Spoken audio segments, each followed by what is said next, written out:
friends. Welcome back. I hope you're having a great day. I went outside this morning, mistake number one for me, and did some yard work. And even though I was wearing my sunglasses and a mask, my allergies decided to still freak out. So we'll just suffice it to say that I'm not camera ready today. But I have actually had this painting that I've been wanting to play with for a very long time. So I thought it would be a good day to sit down and finally get rocking and rolling with that. And to preface this, I do want to say that I have no drawing abilities whatsoever, like at all. I can't even draw a stick figure. So kind of a quick run through of how I cheat the system, so to speak. I just want to do a little rundown of what I do and how I get these images on my watercolor paper. So, for instance, as you know by now probably, I'm a huge Disney fanatic. So I've been wanting to paint a rose and thought, what better image than a Beauty and the Beast rose, right? Very classic. But I can't draw. So what I do is I go online and I print off an image that I do want to paint and throw my hand at. And once I've printed it off, I take it's a light table that my dad actually got for my daughter a long time ago. And I take my image and put it on backwards. So, excuse me, you can see I've already done this one, but I turn the light table on, and the image shows through. You can see there's that part that I didn't copy here and here. And I take a pencil, just a regular, in this case mechanical pencil, doesn't matter, and just trace what I want to color with the lead out. And so this whole image is the one I want to do here in the middle. I would love to do the extras, but I don't have time for that kind of a lengthy video today. So then I take the image again once everything has been traced out that I want to transfer over, and put it on my watercolor paper. And again, same thing. Once I have it where I want it, take my leaded pencil and just trace over it again. And that way, what is here on this side will transfer onto my paper. Does that make sense? I think it does. Y'all are smart. I'm sure it does. So it's kind of hard to explain it verbally, but I think having a little step-by-step of the image transfer helps. So, long story short, that's how we got here. That's how I always get here. I have my standard watercolor paints that I always use and adore. These, as you can see, are very, very, very well loved, as any kind of art tool should be. I also have a metallic set that I enjoy. I don't know if I'm going to use these today, but it's better to have them and know where they are than want them and not know. And I have this metallic set as well. I got this actually off of Temu, and I was really impressed with it. So these are fun. This other set is mostly golds, champagne golds and a silver and pearlescent, and this kind of rounds out some colors. So both of those are metallic, but again, I don't think I'm going to need those today. I have my cup that I use for water, always. It's just a cup. I think it's a it's from one of the German Christmas markets. Mulled wine. I'm blanking. Anyway, it's a mulled wine cup from one of the Christmas markets over in Germany. But I used to use that now for water. I also have this sponge to dry off some of my paint brushes. I just blanked on the word. Oh no, I don't have I have to go get my ceramic plate. Okay, I need to get that. So I have that set up there. I also have some new brushes that I recently got, so we're going to try those out. I like this style that has a little finger rest on it. That's really nice. And it helps them to not roll away, which is also very nice. So as you can see, they're still individually wrapped. I haven't even opened these. So let me get these open and let me get my ceramic plate with my little palette for mixing colors. I'll be right back. Okay, and we're back. If you can hear Max is snoring behind me. I'm sitting on the floor. So I have all of my brushes unwrapped, and they are all numbered. Yeah, you can see that there. But yeah, I really do like this style because it has a nice little finger grip, which helps. So I'm going to set these off to the side over here. Try and get myself a little bit more organized. Get my water there. I might, yeah, let me do that. Let me trade my sponge and my water. And I have this disgusting old pot holder I always put my water on. So no judgment there. And my thing, because that way I don't want to be dragging a brush full of paint over here to the water and across. So, okay, let me, you can tell it's been a minute since I've watercolored. I'm trying to get organized. Get my reference picture set up here so I can see what needs to be what colors. I think I'm actually going to start with the pages right in here and let those dry so that when it's time to do my black detailing work, that will have time to dry. And then I think I'm going to come in here and do my green leaves and stem, again for the same reason, let those dry. And then come in and do my petal work.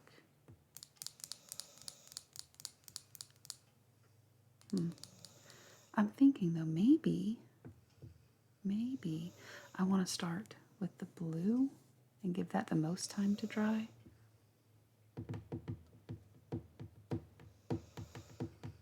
No, because that touches literally everything else. I think I'm going to do that. I think I'm going to go pages, stem, leaves, petal work, and then do that.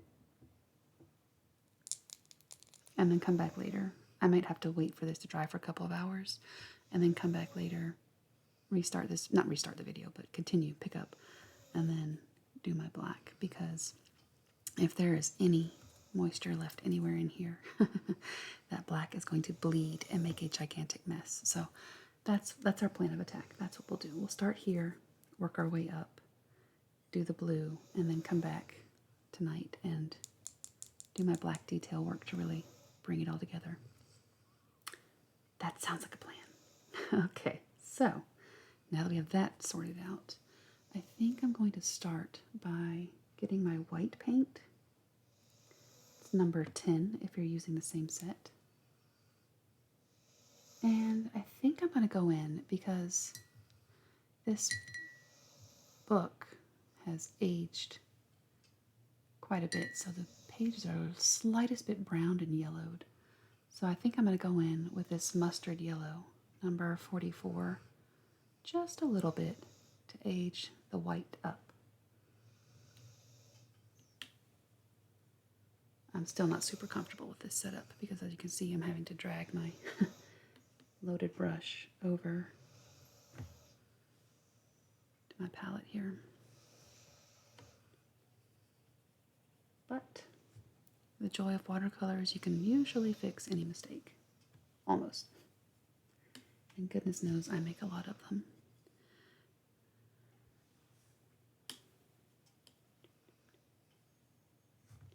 But, as we always say, and I'm sure you are fully aware, I'm getting ready to say it, there are no mistakes in art. So, we just end up with a bunch of happy little trees. And, frankly, no one says this has to look exactly like the reference picture. That's just my own perfectionism trying to come through. And I should know by now that's a lost cause. Okay. And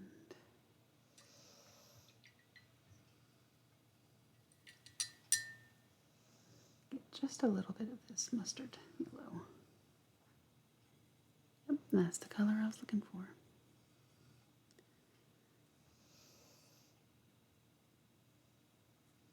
And I'm just going to go straight over my writing, or my tracing.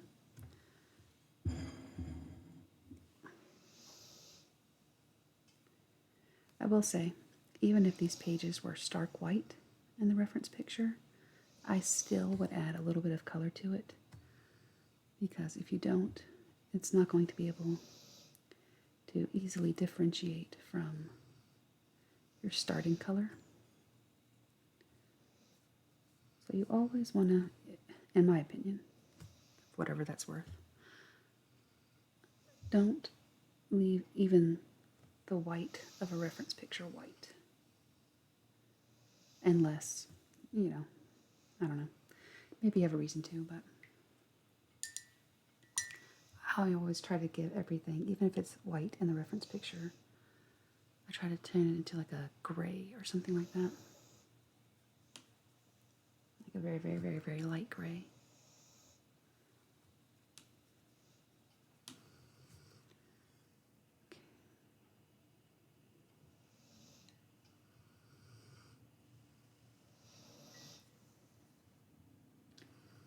All right, get just a little bit more of that mustard.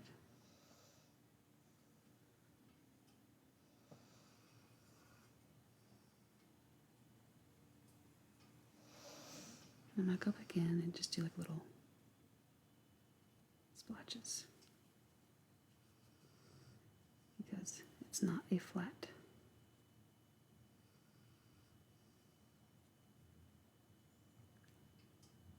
parchment color.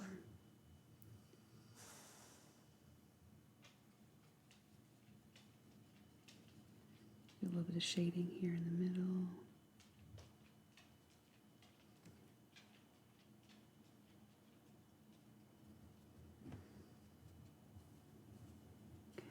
Okay, blend that up just a little bit. And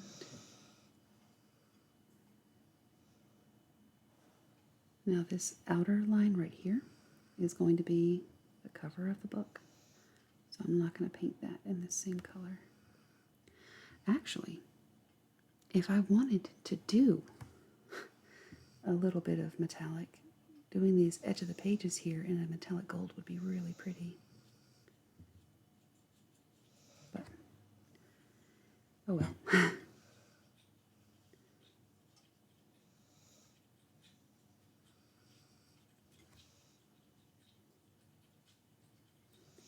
Sawyer just came down to join us. He's drinking a little bit of water in the kitchen.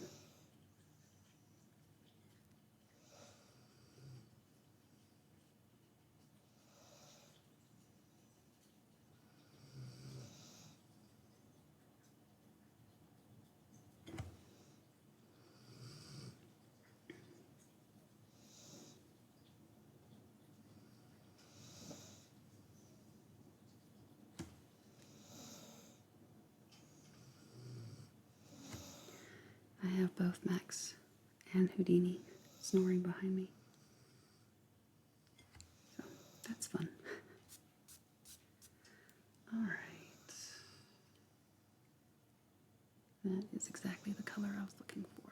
Yay.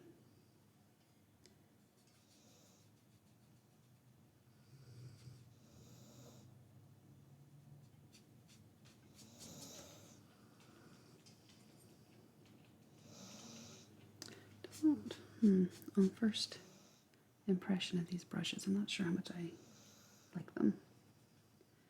They don't seem to hold a lot of paint. But maybe there's a little bit of a learning curve that goes with them.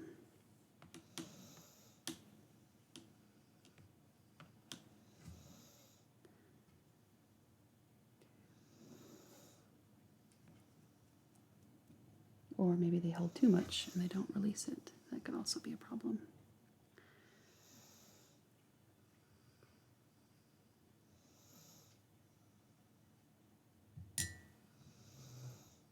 And a little bit of the mustard, and in we go.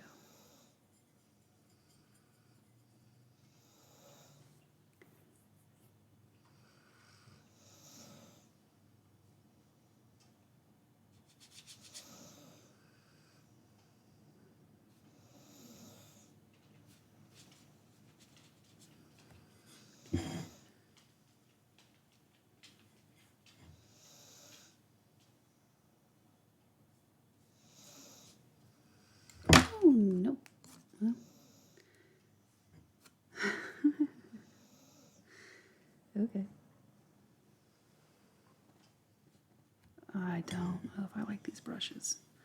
I shouldn't have to be going back in this frequently. Let me finish this book and then I might go and find my old brushes, my old reliables.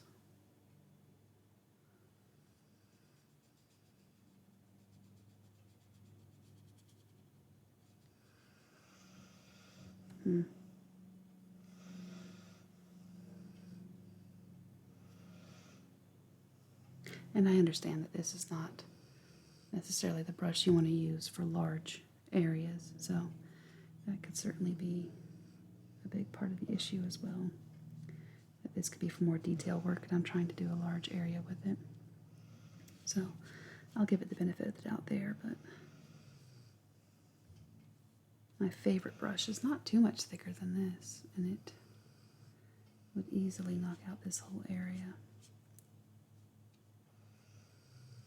But, you know, different strokes for different folks, right? Literally in this case. Just because it's not my favorite doesn't mean it's a bad brush.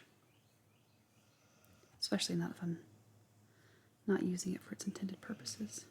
Kind of hard to be upset about that, right?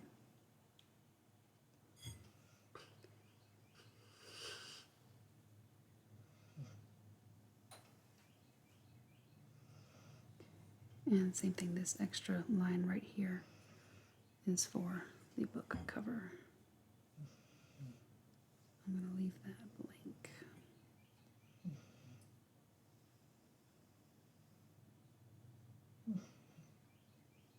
Okay. Try and smooth this out just a little bit.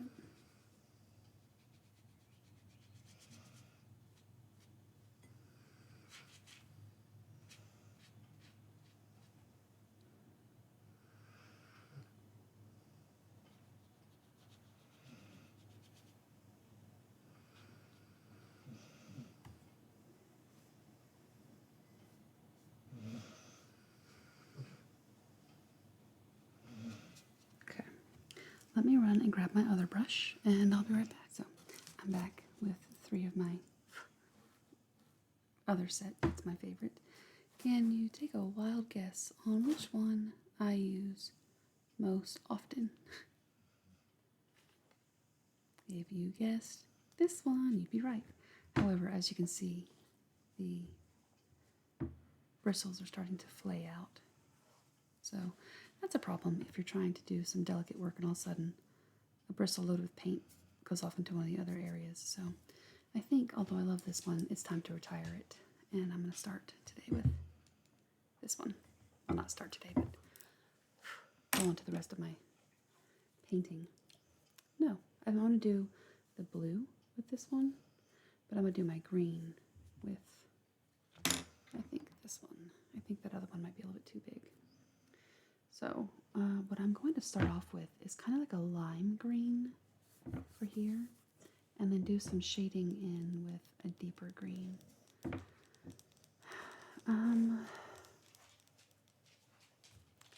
I think I'm going to pull up number 53 in my paints here. I also, while I was up, refreshed my water. So I think I'm going to do number 53 for my lighter green, almost an apple green, and then number 52 for my shading of a deeper green.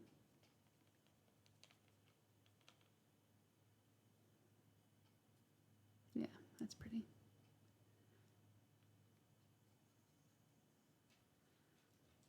It is a beautiful spring day here. I hope you're having a really nice day. It's the last day of my daughter's spring break. So I got an email from her school this morning and they're already talking about like end of the year things for school. I'm like, there's no way. No way we're already looking at the end of the school year. Dean's up from his nap and just came over to say hi.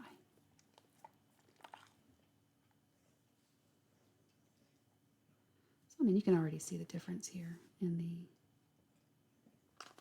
quality, I guess, of the paintbrushes. I was having, Houdini, yes, highlight. Okay, hold on, thank you. I was having to go in repeatedly, time and again, to pick up more water or more paint. And this is just paint left on my paintbrush from rinsing it off after picking up the green. It's crazy. And I'm sure this blue set was not an expensive set.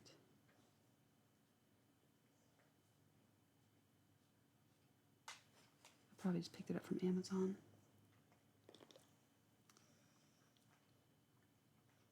Fill that out there. It's not supposed to be a sharp corner. Okay.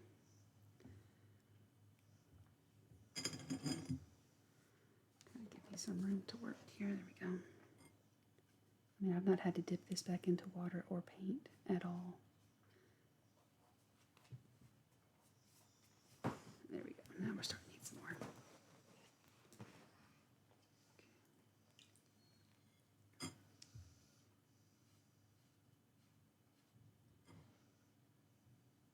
So I certainly could have done this with my other brush I was using, but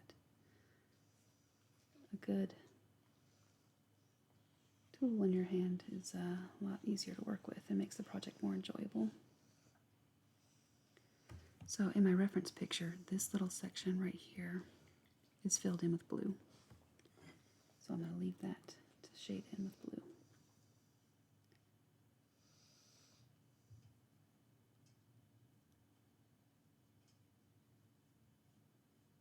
Okay. Well, isn't that pretty?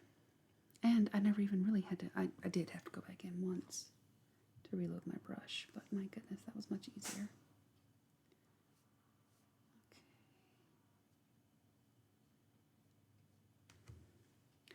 So let me get my deeper color. And this is number 52. The first color, again, was number 53, if you're curious. And I don't want this to be overly wet, so I'm just going to use my little sponge here to dry it off. And just kind of going to go along on the outsides here. Do a little bit of shading where it would naturally be a little bit darker.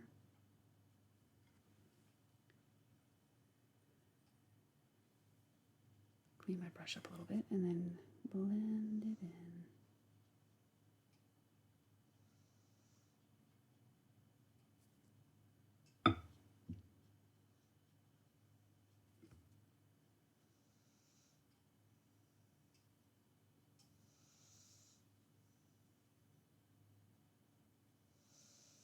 And as you can see, just the smallest amount does go a very long way.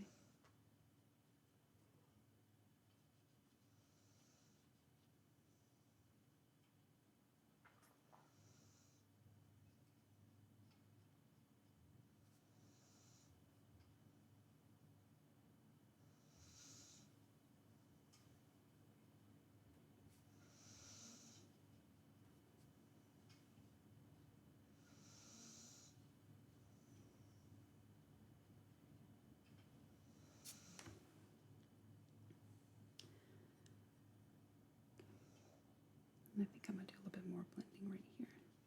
There we go. That's better. Just a touch more right through here.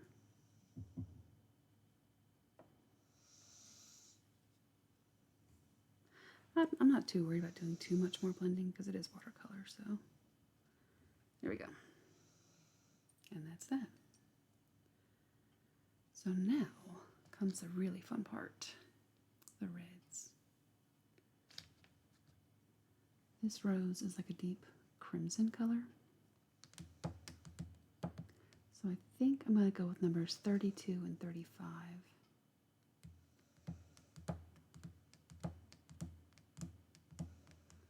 Yeah, I'm going to flip this around so the rose is closer to me. I will say that was one of the things that took me an embarrassingly long time to learn is you can move your project. It's okay, you're not going to hurt it. I struggled with that for a little, well, not a long time, but I'm telling you, when that light bulb went off, it went off. I was like, whoa, wait a minute. It's embarrassing to admit, but hey, you know, we've all been there when we're starting off. I hope. I hope it's not just me. Okay. And I'm going to need a fair amount of this. So again, on the topic of moving, I'm going to move my plate over there. So I'm not carrying a loaded brush over my project.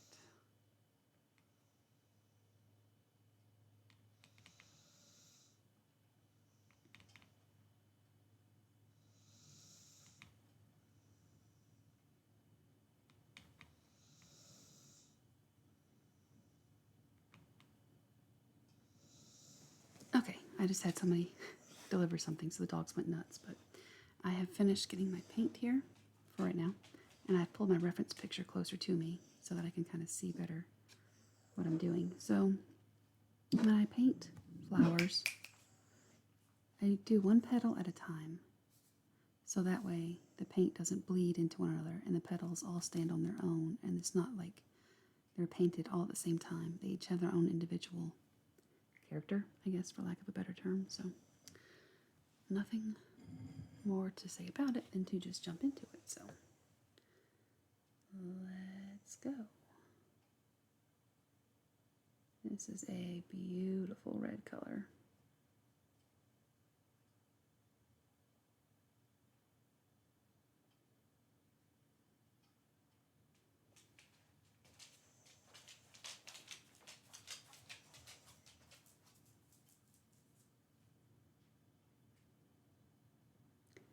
And I'm going to let that one dry. And move in to, let's say, this one.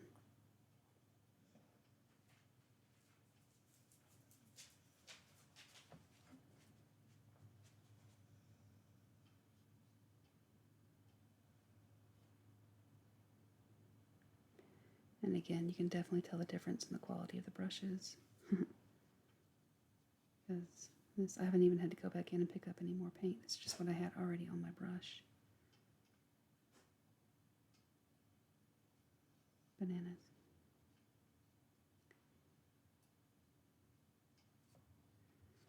Let's go here. And these little areas I've marked out here have a little bit of that deeper color. So I'm going to go back in with those and deepen them up. The color I'm starting off with right now is number 32. And the deeper color I'm going to go back in with is number 35. It's right next to it in the palette. So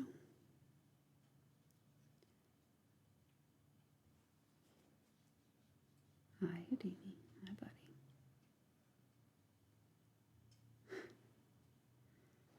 He always has to come over and smell everything. Yeah, it's water. But that's okay. That's how he learns.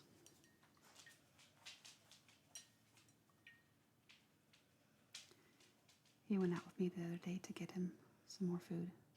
He's just over a year old now, but he still eats puppy food because he's a big boy. And the store where I get his food from allows dogs inside, animals. So he had a good time saying hi to everybody and all the other dogs there and all of that. You can see this color is very similar, but it adds just a little bit. I don't think you can really see that. Maybe I'll go with number 36. It might be too close to 32. There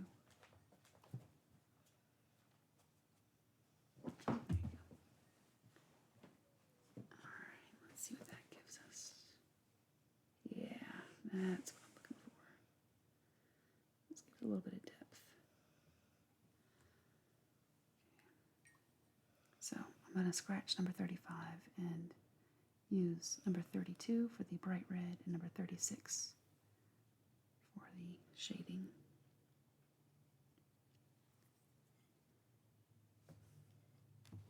Now I have to be careful not to dip my hand into a wet petal. Would not be my first day doing that. That's for sure.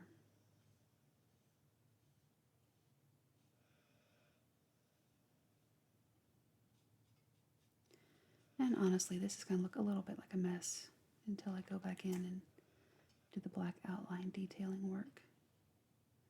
And hopefully that will clean it up. But, you know, I'm just doing this for fun, so if it ends up looking like a mess, then so be it. I still had a good time. So this is blue, this is blue, this is a petal, but since this touches that, I'm going to wait for that to dry. This touches this and this petal touches this one, this petal touches this and this one, this petal, same thing. I think I'm going to go in and do one of these inner petals now.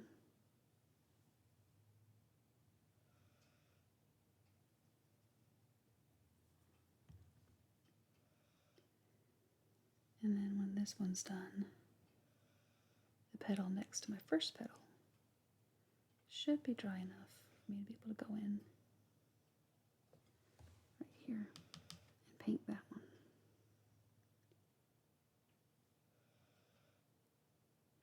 None of them yet will be dry enough for me to do the black, but they'll get there. It won't take very long. I've always said that's kind of the biggest issue, I suppose, with painting with watercolors is you just have to wait for them to dry, the layers, before you go back in, if you want something distinct and to stand out.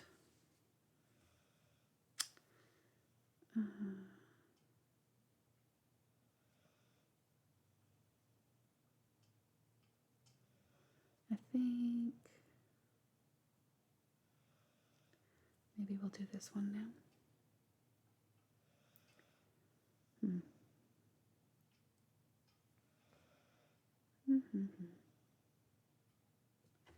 Decisions. So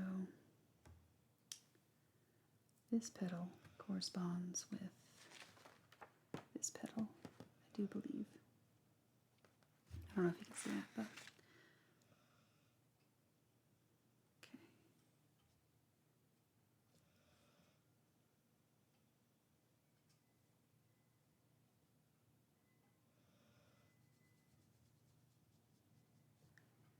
I don't always like to go right up against the edge because this tends to cover up my outlines. So I like to give them some space there so that I can know where to take my black in later.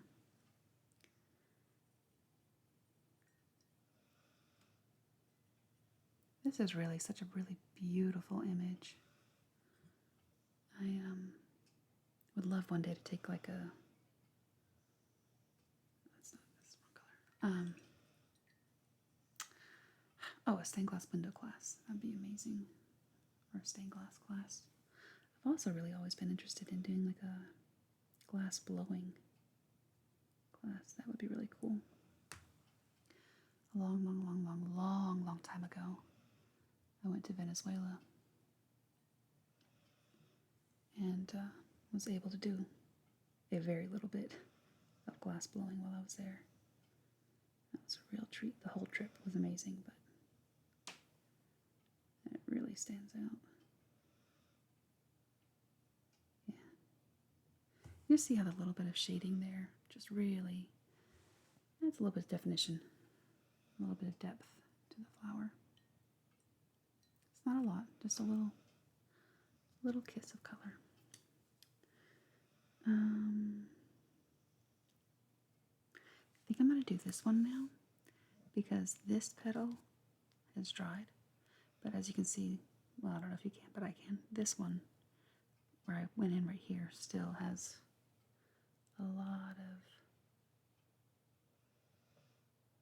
of wetness with that color there. So I think I'm going to go in and do this one here and then add that depth right there. be careful. I almost stuck my hand right in that.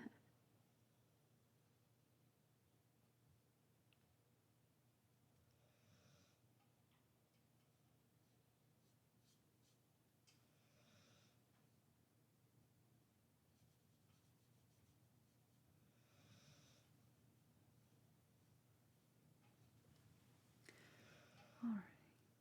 So here's what's interesting about this flower is in nature, of course, nothing is perfect. And that's what can sometimes be pleasing to the eyes, the imperfections. But this is not a reference of a flower found in nature. This is supposed to be a stained glass flower. So anything, and again, I've never taken a stained glass class, so, take that with a grain of salt, but I would assume if you're doing stained glass, the edges have to be perfect.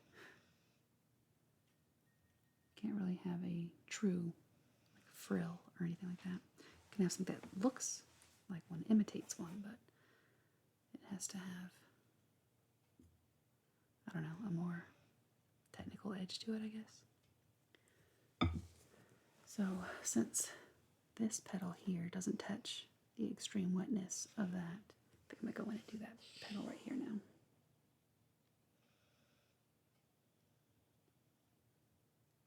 Okay. As much fun as I love doing these, the black detail work is always my favorite. It's what makes it come to life, I feel.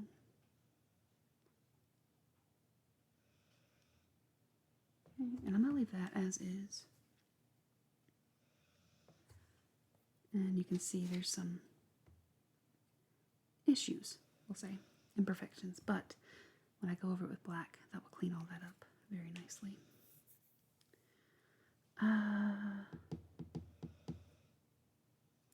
Let's go in now and do this little petal here,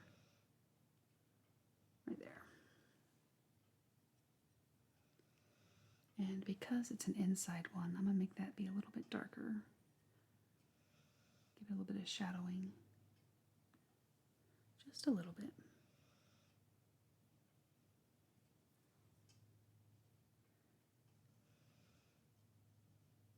Well, that's not even enough.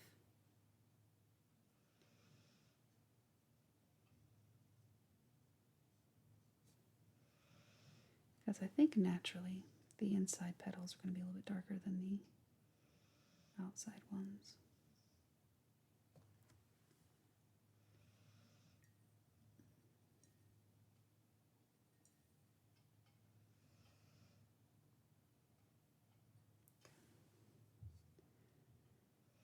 There we go.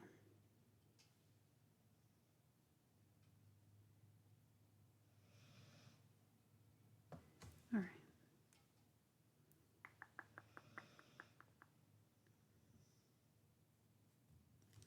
And I'm going to take a little bit of a break while this dries. I will be back in just a minute.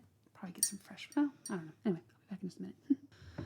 Okay, so that's been enough time for this to mostly dry. It's not completely dry, but I think I'm going to go through and do this one, and that will, I think that will be all of the ones that touch what's going to be blue along here, so that if I want to wait for the inside ones to dry, I can start working on something else. I did not refresh my water since I'm not finished with the red yet, but it will be very soon. Okay, get that working again.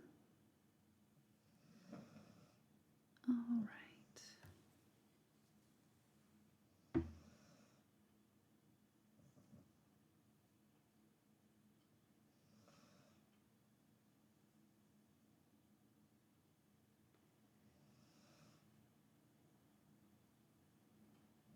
Okay.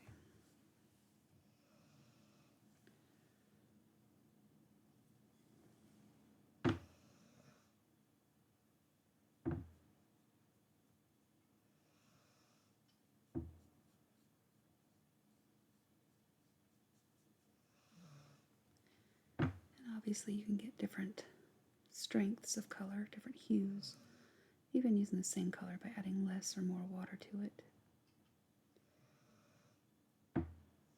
So the outer petals are a little bit lighter, and the inner petals are a little bit darker. I think I'm going to go in and do this one next.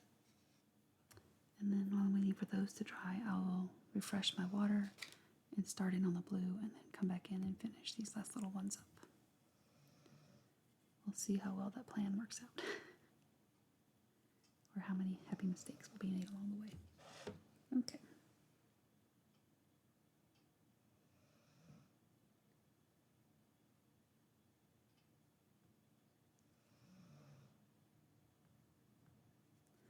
When I was a kid, Beauty and the Beast was not necessarily my favorite Disney movie. It was beautiful. I mean, it was really beautifully animated, and I enjoyed the story and, of course, the music. But as I've gotten older, I've really appreciated it quite a bit more.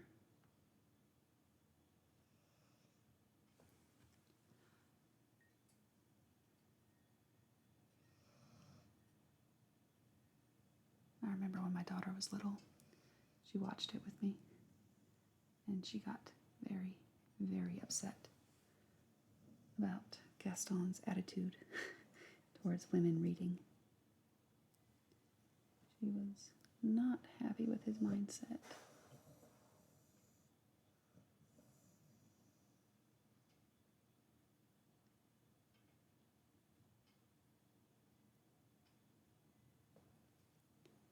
All right, I'm just doing a little bit of shading here and there.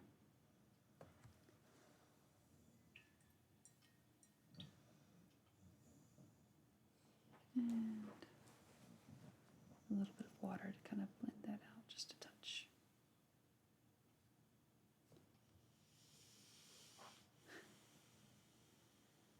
I don't know if you can hear that, but Houdini just sighed like the biggest sigh.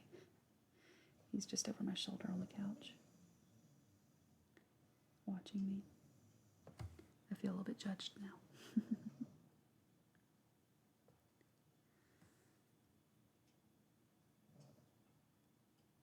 He and Max had a great morning running around the yard while I was doing some work. I think I might go in and do this middle petal right there. It's a bit of a risk because the other two are still a little bit damp, but what's life without a little bit of risk, right? As a wise man once said.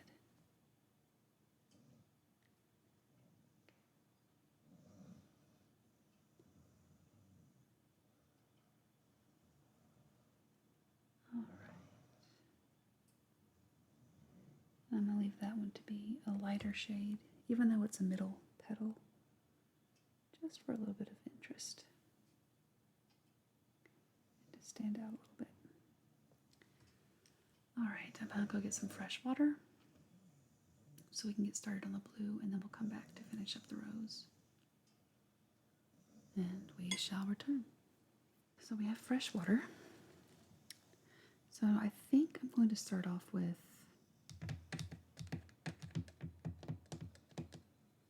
I think I'm going to start off with a lighter interior shading blue.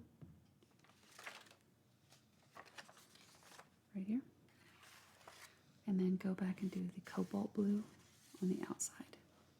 And honestly, I think once the blue is done, the pages will have had enough time to go back in and start our black detail work. All right, so we're going to start with a lighter shade. I think I'm going to use number 64 right here. And then maybe for the cobalt blue, either do number 62 or 66. I think I'll do 62 because the black, I don't want it to be too close. I want it to stand out a little bit. So, all right, that sounds like a plan. Let's see. So for the interior, we're going to go with number 64, I believe. Get that warmed up here. Oh, man. When the watercolor paint touches the water, it's just beautiful. And same thing, I'm going to take my plate over here and get that loaded up.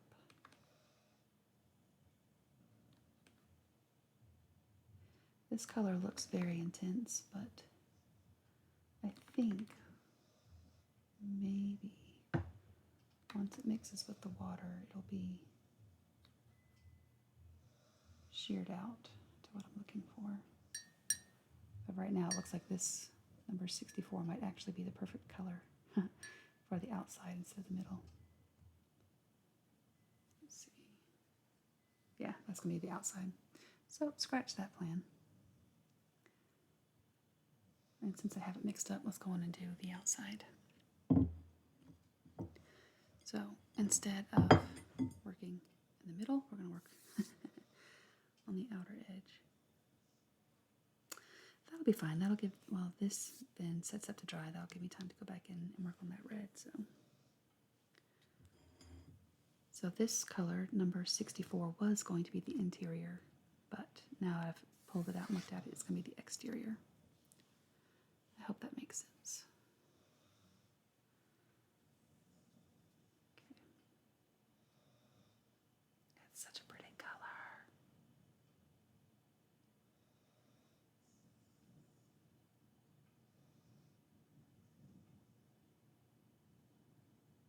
It's very intense though. Okay.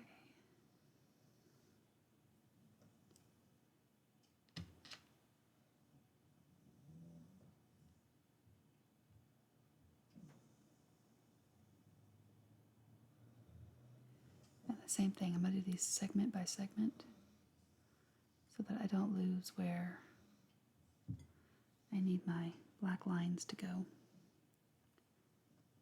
for the detail work.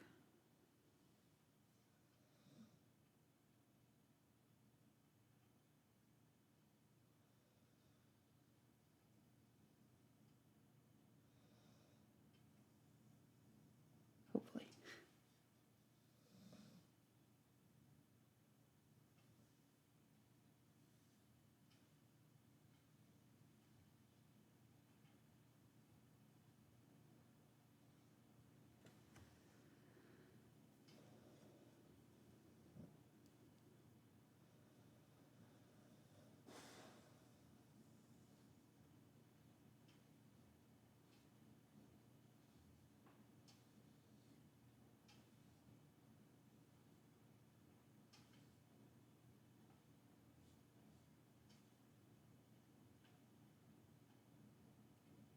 Okay.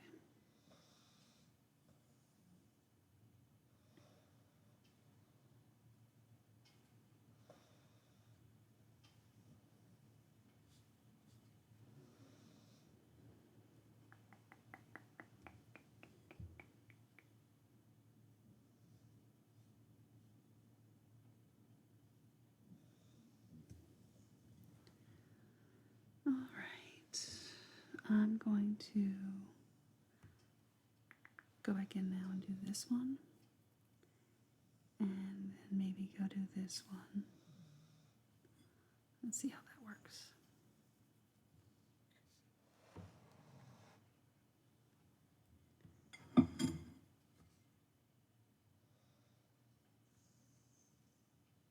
Maybe just a little bit there.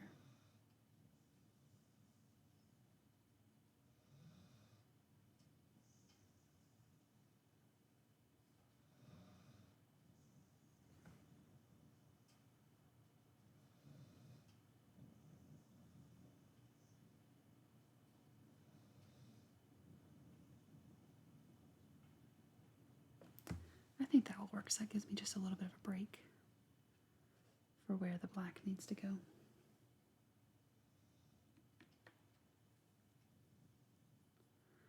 All right. And repeat.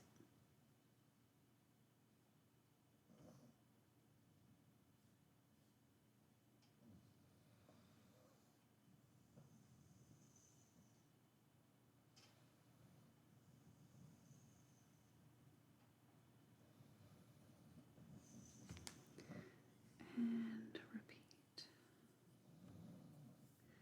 I am very, very glad that I stopped early and got a different brush. I'll say that for sure.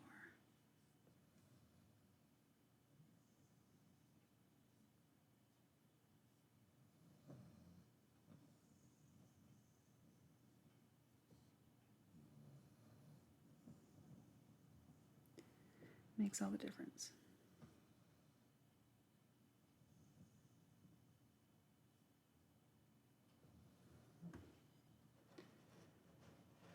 Okay, and last one.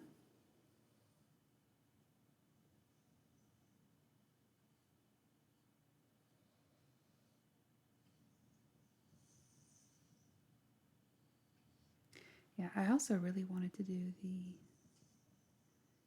extra work around the rest of the window, but I don't have time today.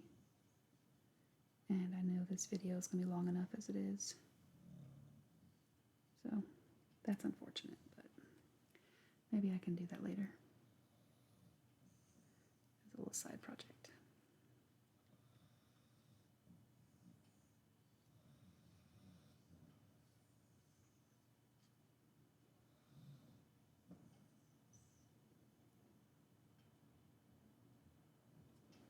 Okay, so that leaves little breaks all the way through so I can know where to go back in with my black and make those connection points like it would in the window. So, let me get my brush good and clean. I'm going to go back in with the red now, and as lovely as purple is, I don't want any purple on this flower if I can help it. And I also don't want to stop and refresh my water, so we'll see, we might have some purple tinted flowers, petals.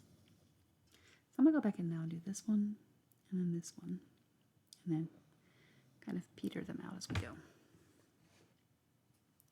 I just have to be careful not to dip my fingers into that blue.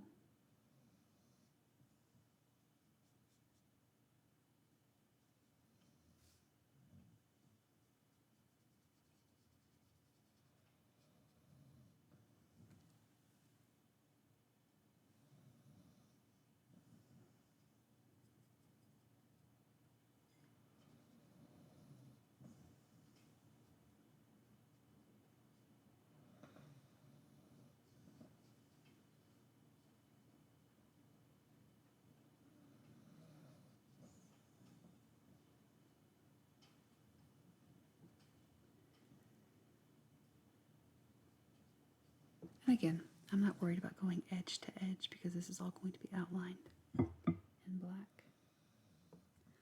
So it kind of helps me later differentiate where the black needs to go, if that makes sense.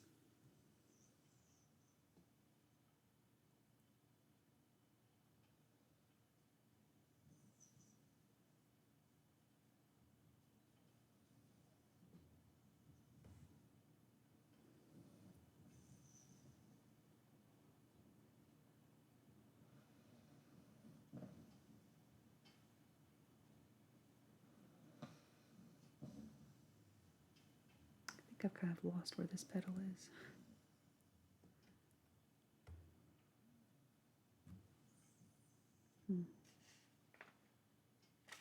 Looks like it kind of bends around here.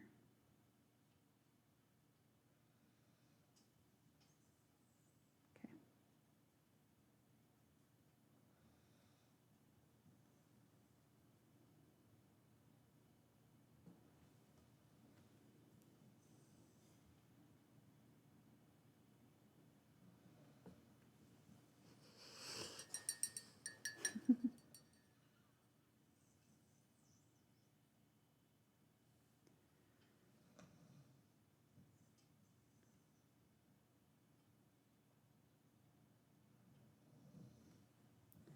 And since this little one is the centermost petal, I think I might go in the darkest color here.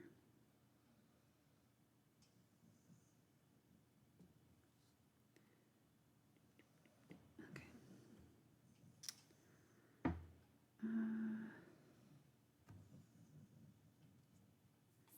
I think I'm going to do this one here in the right there now.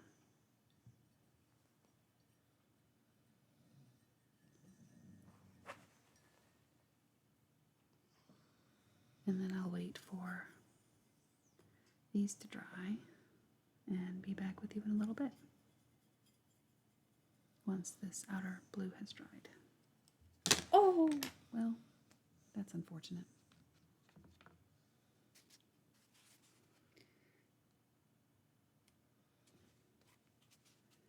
But that's not the end of the world, because I have to go back through this anyway with the blue. So, not great, but not terrible. And actually, there's a trick for that. So let me finish this up, and I will tell you about that.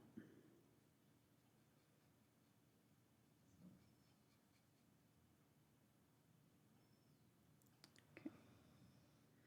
So when that happens, because it does, get a little magic eraser, the sponge, and dampen it just a little bit, and then go over your mistake area, and it will come up. I've done that more times than I can say. But there are no mistakes, and when you make a mistake, it's easily fixable. So let me get that done, and then wait for this to dry, and then we'll be back in another minute. Okay, so a little bit of time has passed, and I made this worse. So that's fine, though. I think it's enough that the blue will go over it with no problems. I didn't have a magic eraser, so I tried it with a regular sponge, and that does not work very well. But, as I've said before, and I'll say it again, there are no mistakes in art. We will keep on moving forward, right? So I think now I'm going to do the interior blue. I think I'm going to use number 61 for that. It's a really nice light blue color. Deanie's trying to lick on my elbow. Alright. So, actually in this picture, this blue color is still on the inside fairly deep. It's not as deep as this, but it is deeper than a very light blue. So I think I'm going to take this light blue, it's almost a periwinkle, right here, and mix it with a little bit of this deeper blue that we did on the outside to hopefully deepen it up just a little bit. Because I think on its own, this light blue color is going to be a little bit too light. So let's mix it up and deepen it up just a little bit. Or, conversely, lighten up the other one just a little bit. Alright. There we go. So, and again, I'm going to flip this over and work from the bottom up. So now you can probably see that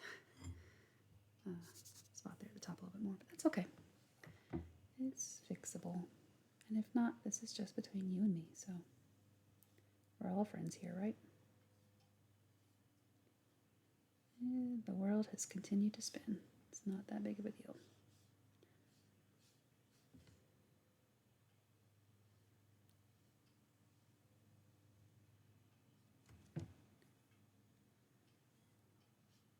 Oh, I got dark. Okay.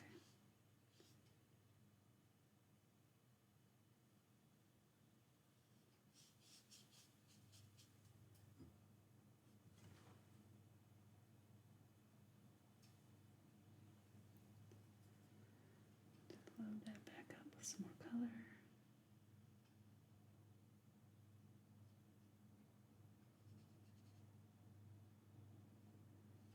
Okay.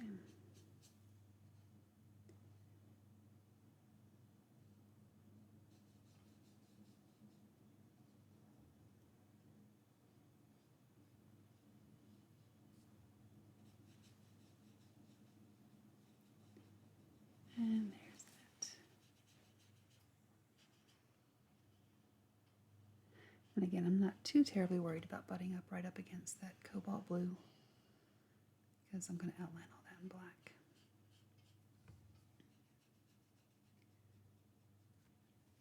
What I would like to do though is to kind of even this out a little bit without adding too much water, because then that will create what they call a bloom on that, and I don't want that.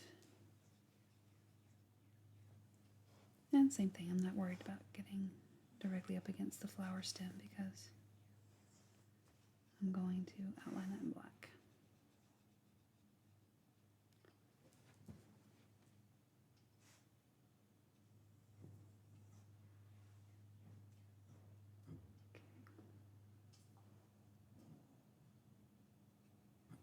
And there's that one. I think I'm going to get some more paint loaded up on my palette though.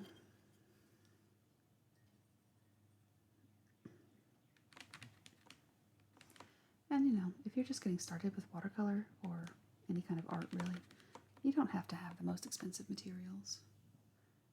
My plate that I use, I got on clearance from Hobby Lobby for 89 cents. I was just looking for like a glazed ceramic plate.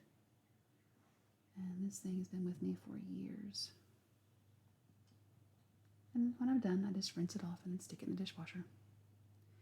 Easy peasy lemon squeezy.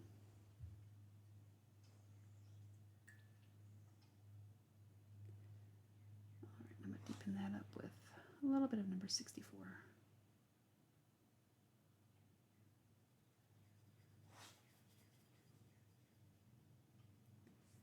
Okay.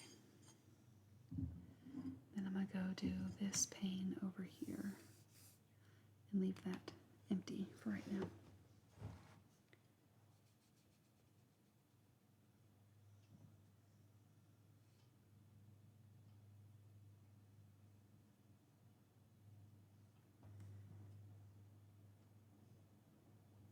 And you can see if I had gone straight into this after doing the green, that green just would have bled all up into this and made a big mess. So you really do want to wait for your stuff to dry if you're doing different colored layers. Like this. But I'm certainly not a professional, so take all my words of advice, if you want to call it that, with a grain of salt, because end of the day, I'm just playing with paint. What do I know? My brush is shedding. There we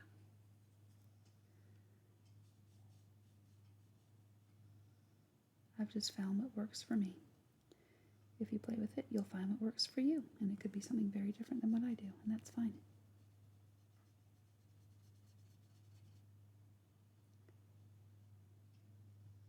That's what makes it all unique, right?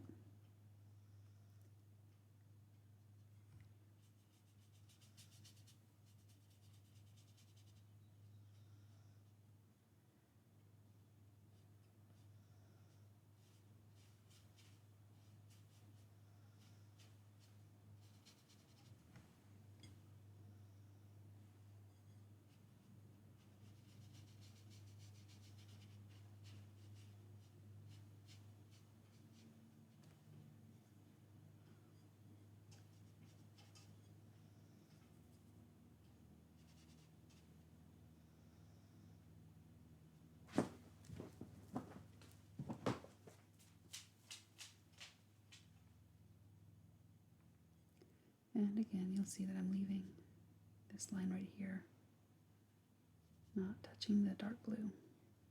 Same reason. Alrighty, so now while these two set up a little bit, I'm going to go in and do this middle one, this one, and then do every other one, and then come back and do that one. That's the plan. We'll see. Get some more paint mixed up here.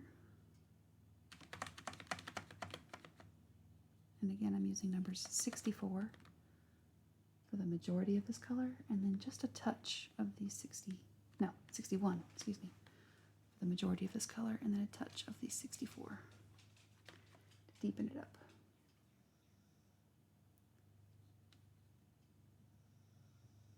Just a little bit.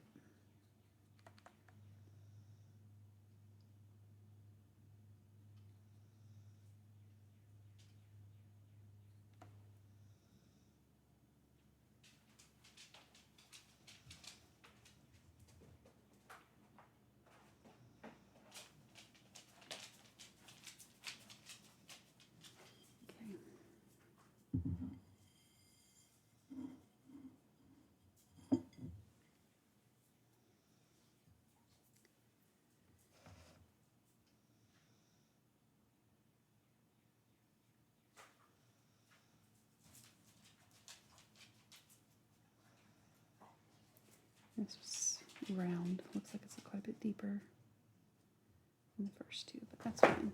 It'll dry a little bit lighter.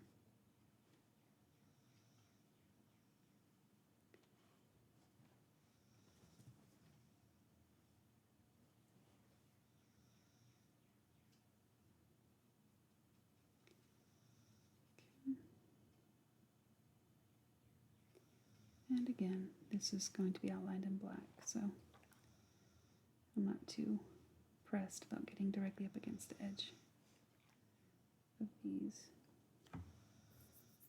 other parts here.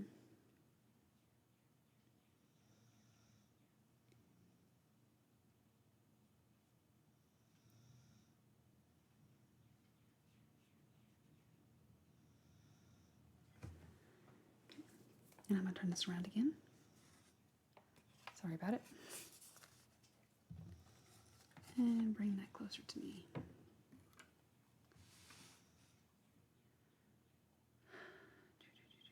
Yep, we're going to go into this side now.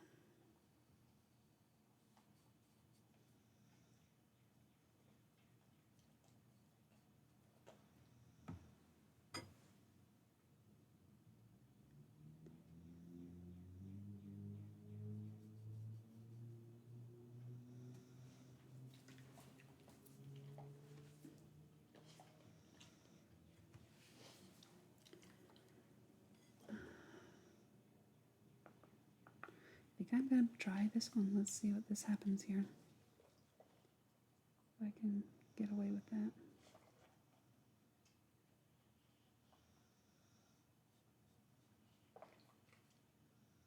Yeah, it looks like it'll be fine. Yay!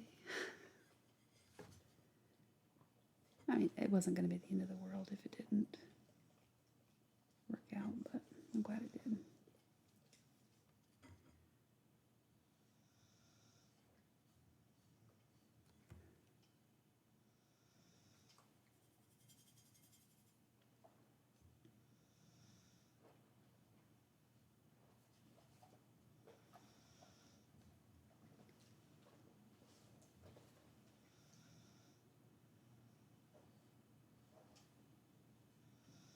And again, I'm not going to worry about getting right up against that. This could probably be better though. There in the middle. Okay.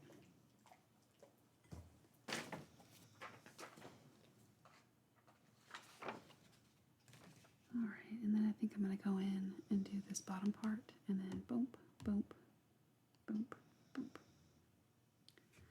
And I'm not going to worry about flipping this back around. Let's just go in.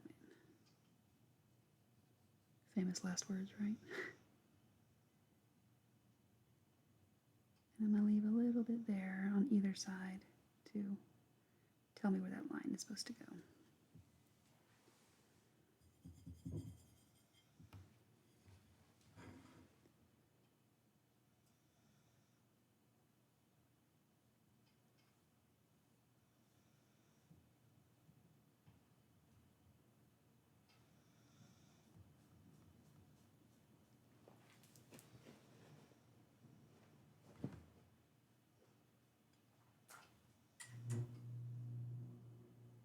That air conditioner kicked on awfully loud. Okay, and then come back over here, do that one. Trying very hard not to dip my hand into that blue paint.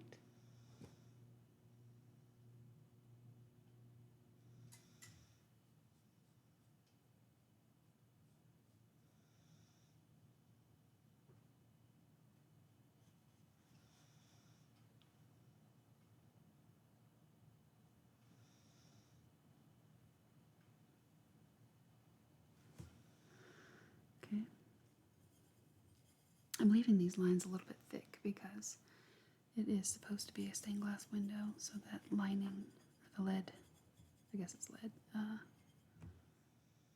lines are going to be heavy, thick.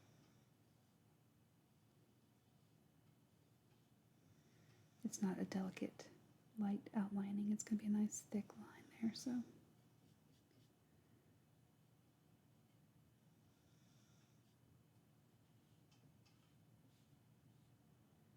I guess it's not one that's going to blend in. It's meant to stand out. Be a very pronounced line there.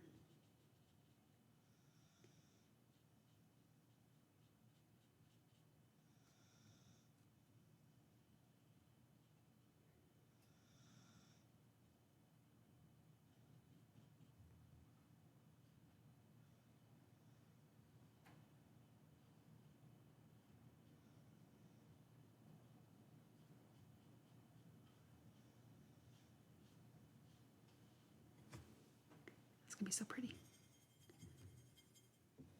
And this last one.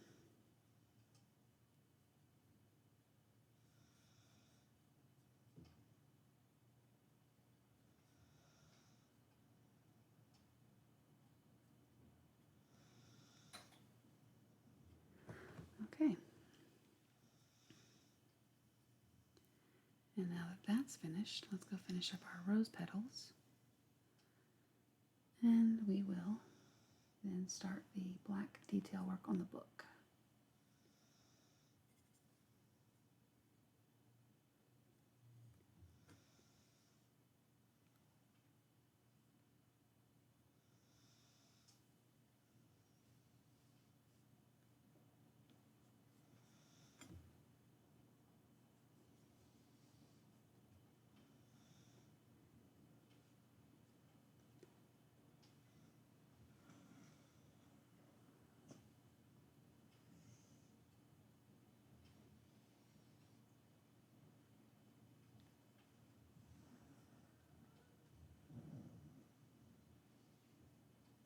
And I'm not going to wait for that to dry.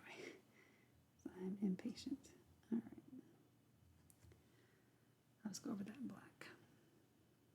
Okay, let me get my water freshened up and we'll be back to do some of the detail work. Get it started.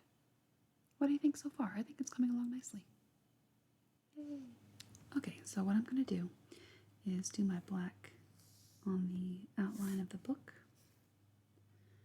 and then the pages and the lettering, and then later off camera finish in all of the detail work here because I have a sneaking suspicion this video is going to be too long as it is. So let's do that. Oh no, I don't know if you can see. This brush is a little bit, no you can't, but has a little bit of a shedding problem already. This is one of the new ones.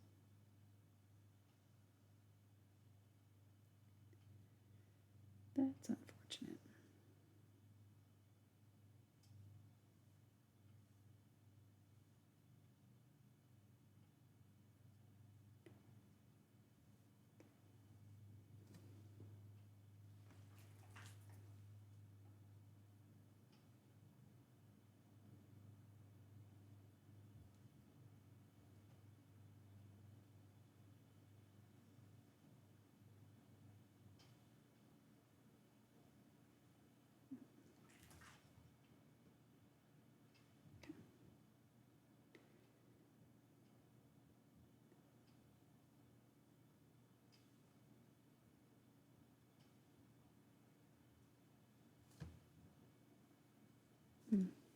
I don't know. I really just don't think I care for these brushes.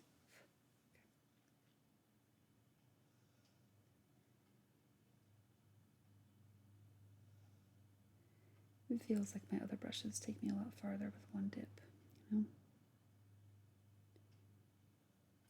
I don't know. Maybe it's just me, and there's some learning curve that needs to go along with these. That could certainly be.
Sorry for the silence. When I'm doing fine lines like that in detail work, I try not to breathe at all. Okay.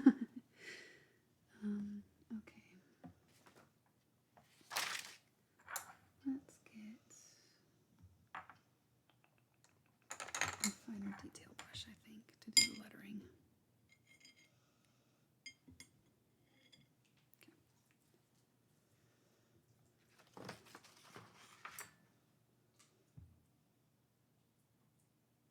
Alright. And again, let's hold our breath and see what we get.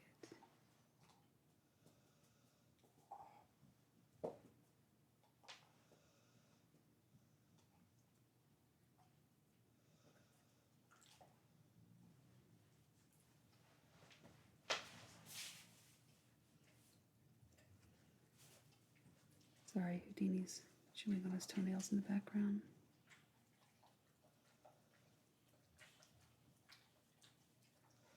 Bamboo.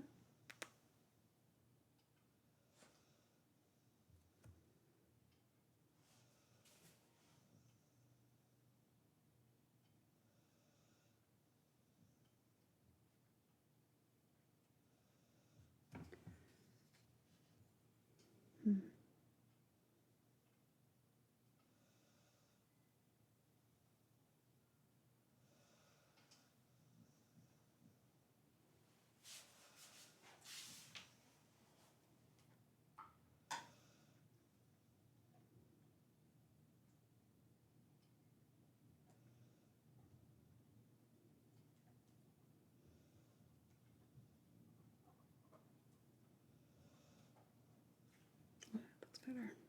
Beef that up a little bit.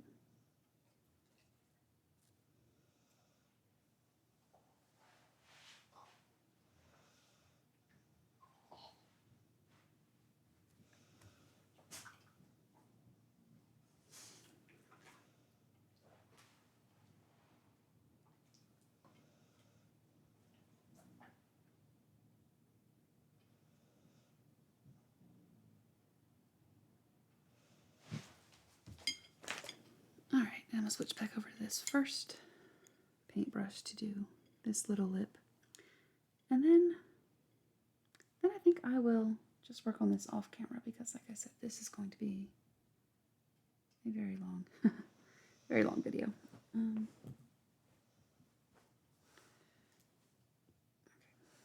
Houdini was making his bed behind me on the couch, kind of jostling me a little bit.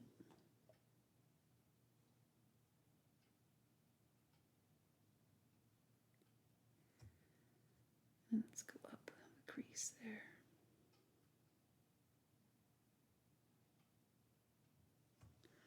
All right, I like it. It's gonna look really nice, all done, I think. But I will be sure to post a picture at the end of this to let you see how it all turns out, but I'm very happy. I hate that we get so close to finishing these and then it just runs out of time, but I hope you enjoyed, and I hope to see you back next week. Thank you for spending your time with me. As always, you could be anywhere else, and you chose to be here, and that means so much. So, thank you. I will see you next week. Have a great night.